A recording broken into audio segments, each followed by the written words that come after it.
உங்கள் தங்க நகையை விற்று பணம் பெற நம்பிக்கையான நிறுவனம் Max Gold. Call 04445454545. Vijay Parvati and Kamrudeen ரெண்டு பேருக்கும் பிக் பாஸ் சீசன் வரலாற்றிலேயே இல்லாத வகையில கப்பிள் ரெட் கார்டு, ஜோடி ரெட் கார்டு, டாக்ஸிக் ரெட் கார்டுன்னு சொல்லலாம் விஜய் சேதுபதி சார் கொடுத்துருக்காரு. Hats off to Vijay TV and Vijay Sethupathi sir. எங்க இதை பண்ணாம இதெல்லாம் பண்றது சகஜம்தான், இயல்புதான் அப்படின்ற மாதிரி மக்களை நம்ப வச்சிருவீங்களோ அப்படிங்கிற ஒரு விஷயத்த பண்ணாம, தப்பை கொண்டாடாம இது தப்பு அப்படின்னு நச்சுன்னு சொன்ன மாதிரி இருந்தது அந்த ரெட் கார்டு. இப்படி ஒரு பொண்ணு இருக்கவே கூடாதுங்கிற ஒரு மோசமான மாடலா தான் இன்னைக்கு மக்கள் முன்னாடி மாறி நிக்கிறாங்க விஜய் பார்வதி. அதாவது தப்பு பண்ணிட்டு ஒரு கில்ட் கிடையாது, ஈஸியா சாரி சொல்லிட்டு அதை கடந்து போயிடலான்னு தான் அவங்க நேத்து முழுக்க ட்ரை பண்ணியிருக்காங்க. ரொம்ப தில்லா சொல்றாங்க பார்வதி. ஆமா, நான் காலை வச்சு மிதிச்சு தள்ளி விட்டேன் சாண்ட்ராவை, கையில கடிச்சேன், இப்போ என்ன, இதுதான் என் கேமு, இதுதான் என் ஸ்ட்ராட்டஜி அப்படின்றாங்க. காலை வச்சு நம்ம அடுத்தவங்களை மிதிக்கலாமா?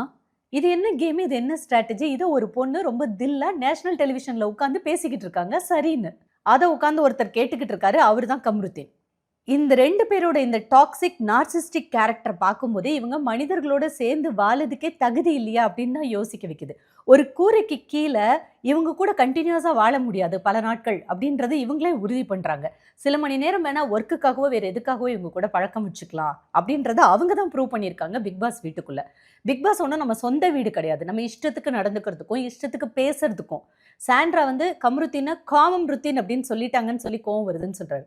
சரிங்க, பிக் பாஸ் வீட்டுக்குள்ள விஜய் பார்வதி கம்ருதீன் இவங்க ரெண்டு பேரால ஒரு ஓப்பன் ஃபோரம் நேஷனல் டெலிவிஷன்ல இவ்வளோ க்ளோஸா பழகுறீங்க. ஆனா எனக்கு அந்த பொண்ணை பிடிச்சிருக்கு லவ் பண்றேன், எனக்கு அந்த பையனை பிடிச்சிருக்கு லவ் பண்றேன், ரெண்டு பேரால ஓப்பனா அந்த காதலையே அக்செப்ட் பண்ண முடியல. கேட்டா காதலுக்கு கீழே ஃப்ரெண்ட்ஷிப்புக்கு மேலன்றீங்க. அது என்ன கன்றாவின்னு தெரியல, இவ்வளோ க்ளோஸா வேற பழக்கம் வச்சுக்கிறாங்க. காமம் பண்றாங்கன்னு சாண்ட்ரா சொன்னாங்க, அது உண்மைதாங்க. நீங்க பண்ணதுக்கு பேரு காதலோ இல்லை ஃப்ரெண்ட்ஷிப்புக்கு மேல காதலுக்கு கீழேயோ இல்லை, அது கன்றாவி காமம் தான். ஆனால் அதை அந்த வீட்டில் சாண்ட்ராவது கொஞ்சம் தைரியமாக சொன்னாங்க. மற்ற எல்லாரும் அடுத்தவங்களோட பர்சனல்குள்ளே நம்ம தலையிடக்கூடாது அப்படின்னு சொல்லி கொஞ்சம் நாகரிகமாக ஒதுங்கி போயிட்டாங்க. இதுதான் உண்மை. ஆனால் யாருக்குமே நீங்கள் ரெண்டு பேரும் பிஹேவ் பண்ணுறது, அதாவது ரொம்ப க்ளோஸாக நீங்கள் வெளியில் வந்தீங்கன்னா கண்டிப்பாக என்னென்ன சீன்ஸ்லாம் லைவ்ல இருந்து அன்சீன் எடுத்து போட்டாங்கன்றதை எடுத்து பாருங்க. ஒரு ஒரு ஒரு எல்லை மீறி பழகிறதுமாங்களா, அதுதான் நீங்கள் ரெண்டு பேரும் பண்ணிக்கிட்டு இருந்தீங்க. பார்க்கறதுக்கு அவ்வளோ ஆக்வர்டாக இருந்தது. உங்கள் வீட்டுக்குள்ளே நீங்கள் எப்படி வேணால் பிஹேவ் பண்ணிக்கலாம். ஒரு நேஷனல் டெலிவிஷனில் குடும்பங்கள் உட்கார்ந்து பார்க்குற ஒரு ஷோவில் நீங்கள் எப்படி வேணால் இடிச்சுக்கிட்டு உரசிக்கிட்டு பழகலாம் அப்படிங்கிறது நியாயமும் கிடையாது, அது சரியும் கிடையாது. அதுக்காக ஒரு கேமில் ஒருத்தியை நாங்கள் என்ன வேணால் பண்ணுவோம் அப்படின்னு நினச்சி நீங்கள் காலை வச்சு மிதித்து தள்ளி விட்டதெல்லாம் அனிமலை விட கேவலமான ஒரு விஷயம்தான். எப்படிங்க காலை வச்சு நீங்கள் இன்னொரு உயிரை சக மனிதனை நீங்கள் எப்படி மிதிக்க முடியும்? நீங்கள் மட்டும் மிதிச்சா பரவாயில்ல, பக்கத்தில் இருக்கிற கம்ருதீனும் அவர் இருக்கிற ஹைட் வெயிட்டுக்கு அவரும் சேர்ந்து மிதித்து தள்ளுறாரு. நீங்க கடிச்சேன்னு வேற தைரியமா சொல்றீங்க. பார்வதி அண்ட் கம்ருதீன் நீங்க ரெண்டு பேரும் என்ன பண்ணி வச்சுட்டு வர்றீங்க? எல்லாத்தையும் பண்ணிட்டு பார்வதி கம்ருதீன் கிட்ட சொல்றாங்க, அன்சீன்ல பாத்தீங்கன்னா தெரியும், இப்படித்தான் நான், இதுதான் நான், அதுல எந்த மாற்றமும் இல்லை, இதுக்காக என்ன வந்து தப்பானவன் மோசமானவன் எல்லாரும் சொன்னீங்கன்னா சொல்லிட்டு போங்க, ஐ டோன்ட் கேர் அப்படின்ற மாதிரி பேசிக்கிறாங்க. அது மட்டும் இல்லை, ரெண்டு பேரும் பேசி சிரிச்சுக்கிறாங்க. அதாவது கம்ருதீன் வந்து அந்த வீட்டுக்குள்ளே போனாராம். போனோடனே சாண்ட்ரா வந்து பயந்து ஐயோ ஐயோ அப்படின்னு சொல்லி பாத்ரூமில் போய் ஒளிஞ்சுக்கிட்டாங்க அப்படின்னு சொல்லி சிரிக்கிறாரு. அப்புறம் திவ்யாவை மேக்கப் இல்லாமல் இந்த மூஞ்சை பார்க்க முடியல, சூனியக்காரி மாதிரி இருக்குது அப்படின்னு சொல்லி பேசி சிரிக்கிறாரு கம்ருதீன். அதை கேட்டு பார்வதியும் விழுந்து விழுந்து சிரிக்கிறாங்க.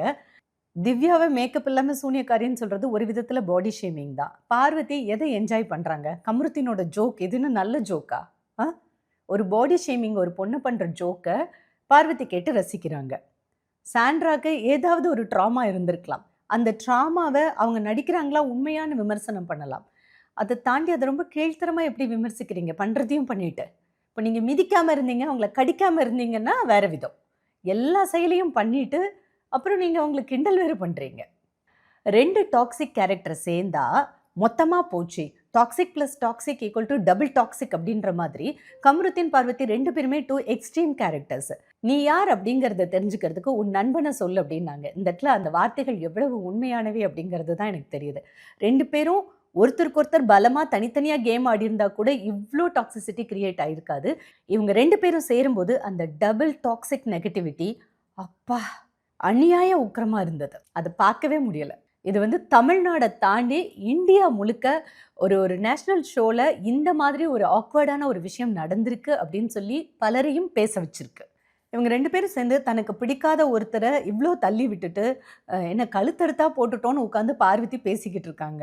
இவங்க 2 பேரும் ஃப்ரெண்டா கூட டிராவல் பண்ணாங்கன்னா, ஒருத்தர் ஒருத்தருக்கு நல்லது பண்ண முடியுமான்னு கேட்டா எனக்கு சத்தியமா தெரியல. இவங்க 2 பேரும் வெளியில வந்து எப்படி சொசைட்டிய ஃபேஸ் பண்ண போறாங்க? அவங்க ஃபியூச்சர் என்ன? ஐய்யய்யோ! அப்படின்னு ஒரு பக்கம் யோசிச்சாலும், இவங்க அதையுமே தொடச்சு போட்டு போயிருவாங்க. இப்ப பேசிக்கிட்டு இருக்க நான் இன்க்ளூடிங் மத்தவங்க எல்லாத்தையும் திட்டி, அவங்களையும் பிச்சு போட்டு 4 வார்த்தை பேசிட்டு கிளம்பிடுவாங்க அப்படிங்கிறது தான் இவங்களோட கேரக்டரா பதிவாயிருக்கு. இந்த சொசைட்டில இருக்கக்கூடிய பல முகங்களுடைய ஒரு சில சாம்பிள் முகங்கள் தான் இந்த பிக் பாஸ் வீட்டுக்குள்ள இருக்காங்க. இந்த விஜய் பாரு அண்ட் கம்ருதீன் இவங்களோட கேரக்டர்ஸ பார்க்கும்போது, அடுத்த தலைமுறை எப்படி உருவாகும் அப்படிங்கிறது ரொம்ப பயமா இருக்கு. ஏற்கனவே இத பத்தி நம்ம நெறைய யோசிச்சுக்கிட்டு இருக்கோம். ஏன்னா கூட்டு குடும்பம் போய் இன்னைக்கு தனி குடும்பம் ஆயிட்டு. அதையும் தாண்டி ஒரு அடல்ட் அப்படின்னு வரும்போது எல்லாரும் தனியா வாழ ஆரம்பிச்சிடுறாங்க வீடு எடுத்து இப்போ. ஏன்னா அதீத சுதந்திர உணர்வு தான். அந்த காலத்துல கூட்டு குடும்பத்துல பெண்களுக்கு சுதந்திரமே இல்ல, அடிமையாக்கப்படுறாங்க. அவங்க வாழ்க்கையை எதுக்கு வாழறோனே தெரியல. சின்ன மகிழ்ச்சி கூட அவங்களுக்கு கிடைக்கிறது இல்லன்னு நெறைய விஷயங்கள் பேசி பெண்களுக்கு சுதந்திரம், அவங்களோட கல்வி, வேலை, பொருளாதாரம் இதுல தான் இருக்குன்ற ஒரு நல்ல பெண்ணியம் பேசி பெண் இனம் முன்னேறி வரும்போது, இவங்க இந்த ஷோல வந்து ஒரு ஃபேக் ஃபெமினிசம் பெண்ணியத்த ரொம்ப தரக்குறைவா பதிவு பண்ணியிருக்காங்க. இது இல்ல பெண்ணியம். சக மனிதனை நேசிக்கிற அந்த அன்பு செத்து போயிடக்கூடாது. அது ரொம்ப முக்கியம். இந்த ஃபேக் ஃபெமினிசம்ல நீங்க சொல்ல வர்ற விஷயம் என்ன? பொறுமைய என்னைக்குமே விட்டுடக்கூடாதுல்ல. அது ஆணோ, பெண்ணோ. நமக்குன்னு சில பாசிட்டிவ் கேரக்டர்ஸ் இருக்கு அப்படின்னா, அத நம்ம ஆப்போசிட் ஜெண்டருக்கு கத்துக் குடுக்கணும். அது நமக்கு கல்வி முக்கியம், வேலை முக்கியம், பொருளாதாரம் முக்கியம், நமக்கு சுதந்திரம் முக்கியம். ஆனா, நான் என்ன வேணா பண்ணுவேன். வீட்ல எந்த வேலையும் நான் செய்ய மாட்டேன். நீயும் வேலை செய்ய, நானும் வேலை செய்றேன். எனக்கு முடியலையா நீ பார்த்துக்கோ, உனக்கு முடியலையா நான் பார்த்துக்கிறேன். ஏதாவது ஒரு பிரச்சனையா அமைதியா பேசி புரிஞ்சுக்கலாம். அப்படி எகிறிக்கிட்டு நான் சண்டைக்கு வருவேன். முடிஞ்சா உன்னை எதிர்த்து அடிப்பேன். இந்த வயலன்ஸ் எல்லாமா பெண்ணியம்?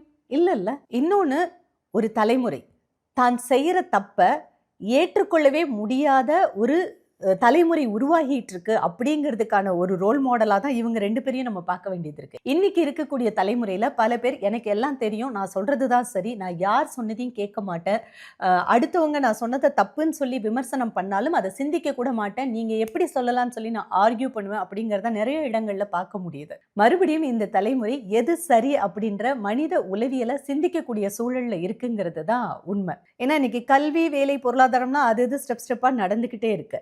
ஆனா அதை தாண்டி பொறுமை, விட்டு கொடுக்கறது, அட்ஜஸ்ட் பண்ணுறது, ஒரு ஆர்கியூமெண்ட்டை ஹெல்த்தியாக எடுத்துகிட்டு போகிறது அப்படிங்கிறது, பெரியவங்களுக்கு மரியாதை கொடுக்கறது, இதெல்லாமே இல்லாத ஒரு சமூகம் உருவாயிடக்கூடாது அப்படிங்கிற ஒரு அக்கறையும் எல்லாருக்கும் வேண்டும். இண்டிவிஜுவலாக திங்க் பண்ணணும். விஜய் பாரு, கமருதீன் இவங்க 2 பேரையும் வச்சு உளவியலாக இன்னொரு விஷயம் பார்க்கணும் அப்படின்னா, ஒன்றா தப்பு பண்ணிட்டு சாரி கேட்கறது, அதை வந்து கொஞ்சம் கூட ஆழமாக அதை உணரவே முடியாத அளவில் அந்த சாரி கேட்டுட்டு கடந்து போயிடுறது, அப்புறம் அந்த விஷயத்தையே கிண்டல் அடித்து பேசுறது, இதை வந்து ஒரு பேட்டர்னாகவே வச்சுட்டு இருக்காங்க. ஸோ இங்கேயும் சாண்ட்ராவை தள்ளி விட்டுட்டு மிச்சம் இருக்கிற அந்த ஹவுஸ்மேட்ஸ் 6 பேர்கிட்டையும் நான் பண்ணது தப்புன்னு இவங்க அக்செப்டே பண்ணல. ஆனால் இவங்க 2 பேரும் சாரி கேட்க போனாங்களாம். அவங்க பயந்துட்டாங்களாம். நான் என்ன பூச்சாண்டியா, என்னை பார்த்து பயப்படுறாங்கன்னு அதே சாண்ட்ராவை பார்த்து கிண்டல் அடிக்கிறாங்க. நீங்கள் பண்ண ஒரு விஷயம் நீங்கள் தப்புன்னு ஃபீல் பண்ணதுக்கப்புறம் தான் சாரி கேட்க போறீங்கன்னா, அந்த சாரி ஆப்போசிட்டில் இருக்கிறவங்க அக்செப்ட் பண்ணுறாங்க, அக்செப்ட் பண்ணல. நீங்கள் ஃபீல் பண்ணாமையே அந்த இடத்த அப்படி ஜஸ்ட் கடக்கணும் அப்படின்றதுனா சாரி அப்படின்ட்டு மறுபடியும் அதே தப்பு பண்ணுறது. சாரி கேட்குறதும் அப்புறம் தொடச்சி போட்டுட்டு மறுபடியும் அதே தப்பை 2 மடங்கு 3 மடங்கு வீரியமாக பண்ணுறதும் சாரிக்கே வேல்யூ இல்லை. இன்னொன்று இது வாழ்க்கைக்கு இந்த கேரக்டர், இந்த பேட்டர்ன் ஆஃப் கேரக்டர் உதவவே உதவாது. சாரி, மன்னிப்பு, அதுக்கு அர்த்தம் என்னங்க? நீங்கள் பண்ணது தப்புன்னு நீங்கள் உணர்ந்து கேட்கணும், மறுபடியும் அந்த தப்பை பண்ணாமல் இருக்கணும். அதுக்கு அட்லீஸ்ட் முயற்சியாவது பண்ணணும். துளி அளவு கூட இல்லாத அந்த சாரி எதுக்கு? இப்போ பிக் பாஸ்லேயே ஏதாவது சர்ச்சைகள் வரும்போது 80-20, 90-10, 70-30 இந்த மாதிரி ஒரு 2 விதமான ஒப்பீனியன்ஸ் வரும். ஆனால் சாண்ட்ரா பண்ண பல விஷயங்கள் விமர்சனத்துக்கு உள்ளாக்கி மக்கள் பேசியிருந்தாலும் கூட இன்னைக்கு ஒட்டு மொத்தமாக மொத்த தமிழ்நாடும், அதாவது மீடியாவிலேருந்து மக்கள்லேருந்து எல்லாருமே கொதித்தெழுந்து இந்த மாதிரி பண்ண 2 பேர் இந்த பிக் பாஸ் வீட்டுக்குள்ளே இருக்கவே கூடாது, அவங்களுக்கான தண்டனை வேணும் அப்படின்னு ஒரு சேர குரல் கொடுத்து ஒரே ராத்திரியில் மறுநாள் இன்னைக்கு நடந்த பிக் பாஸ் நிகழ்ச்சியில் double red card, Vijay, Parvati and Kamarudheen red card கொடுத்து எவிக்ட் பண்ணப்பட்டிருக்காங்க. நிஜமா நல்ல விஷயம் பண்ணியிருக்காங்க விஜய் டிவி.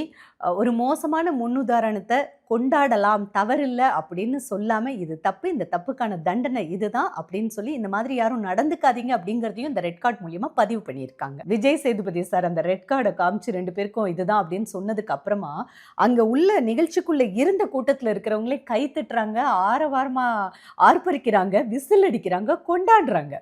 இதை ஹேட்ரட்னு சொல்றதை தாண்டி இதை கம்ருத்தினும் விஜய் பார்வதியும் ஹேட்ரடா கூட எடுத்துக்க வேணாம். இப்படி நடக்கக்கூடாது, உங்களுடைய தப்பை நீங்க ஆழமா உணரணும். மறுமுறை நீங்க வெளியில வந்தா இந்த பிஹேவியரை மாத்தி உங்களை நீங்க சீர்படுத்திக்கிட்டா உங்களுக்கு நல்லது அப்படிங்கிறத ஒட்டுமொத்த தமிழ்நாடும் சொல்லும் போதாவது நீங்க கேட்டு மாத்திக்கலாம் உங்களை. ஆக்சுவலாக கூடவே இவ்வளவு ஹேட்ரட் இருக்கும்போது விஜய் பாரு அண்ட் கம்ருத்தின் வெளியில் வந்தால் இவங்களோட ஃப்யூச்சர் என்ன ஆகும், கெரியர் என்ன ஆகும், இவங்க மக்களை ஃபேஸ் பண்ணும்போது எப்படி ஃபேஸ் பண்ணுவாங்க, பிக் பாஸ் வீட்டில் இருந்துட்டு வெளியில் வந்தால் அவங்களுக்கு எவ்வளோ வரவேற்பு, ஃபினான்ஷியலாக அவங்களுக்கு எவ்வளோ வளர்ச்சி அப்படிங்கிறத நம்ம சொல்லி தெரிய வேண்டியதில்லை. ஏன்னா இன்றைக்கெல்லாம் வந்து இன்ஸ்டாகிராமில் ஒரு பெரிய இன்ஃப்ளூயன்சர் ஆனாலே ஒரு கடைத்திறப்பு விழாக்கு போனாலும் சரி, ஒரு கொலாபரேஷன் போட்டாலும் சரி, லட்சங்களில் சம்பாதிச்சுக்கிட்டு இருக்காங்க.